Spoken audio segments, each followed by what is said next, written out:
Today's conference is a special one. It is our very first in-person conference in India since the pandemic.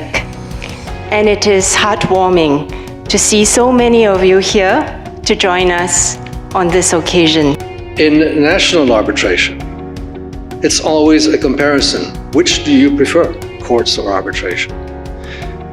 In international arbitration, it is very different. It is quite frequent that you have this somewhat unusual situation that the solution to the forum to resolve any dispute preferred by one party, absolute number one, is the absolute bottom of the pile for the other party, and vice versa. What am I talking about? Each other's courts. That gives you a hint of what is the important thing, which is neutrality. Neutrality is always the key. In arbitration, neutrality is presumed. It is not something that needs to be strived for in this sense of nationality. There should be nothing in a national arbitration process which means that there is prejudice against one party.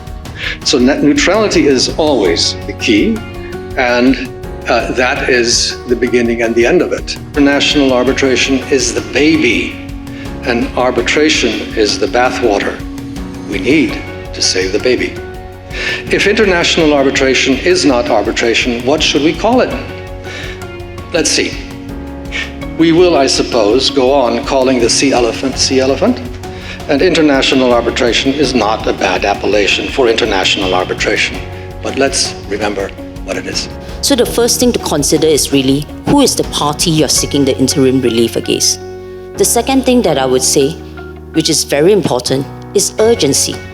How urgent do you need this interim relief? Is it a situation where you're trying to preserve evidence, where it's critical?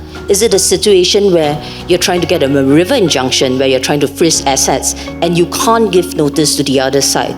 Is it a situation where you need it, just like a call on a bank guarantee? Within 1 day, the bank will pay out. It's unconditional. Is that, if you want the Section 9 to be extended, then truly, it will only be through a interpretation, again, to be given by the courts. And the best way, therefore, possible is to bring about the change in law. The question truly is that, is the legislature up for making that change in the law? Twice over, we've not succeeded. Why should, we have anything of a change again come about in the law? But Kevin, thank you. You truly asked a very difficult question. I had all my panelists answer for me as well. I think one of the most important takeaways is Prakash's love for Section 9. We have feedback forms, so feel free to indicate your favorite legislative provision.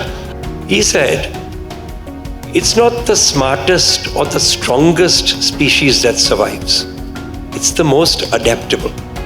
And of course, he founded his whole theory on that. And I think that's what's going to happen to the legal profession as well. We're going to have to adapt. And we're going to have to adapt quickly. Many of us already have. Some of us will have to catch up. Are the last 10 paragraphs of a recent judgment of the Supreme Court, written by Justice Sanjay Kishan Kaul, where he finally throws up his hands in the context of litigation, of course. And he says, he bemoans the fact that we just cannot go on in the same way any longer. And he refers to COVID. And he said, this is a case where we've heard oral arguments for 26 hours. We've had filing of written submissions, synopsises, additional synopsises. And he said, that hasn't helped in clarifying things. And he said, a litigant is not going to be able to bear this cost any longer. And we owe it to him now to do a little soul searching and rejig the way we practice law. And I think the big firms should really be path breakers in that. A pledge is one of the usual ways in which this is done, even internationally. So I think perhaps far from what my friend Gary Bourne had once said a few years ago about winter is coming, about international arbitration, I think with correct adaptability, we may actually be entering a golden age. This has been a very special conference for us.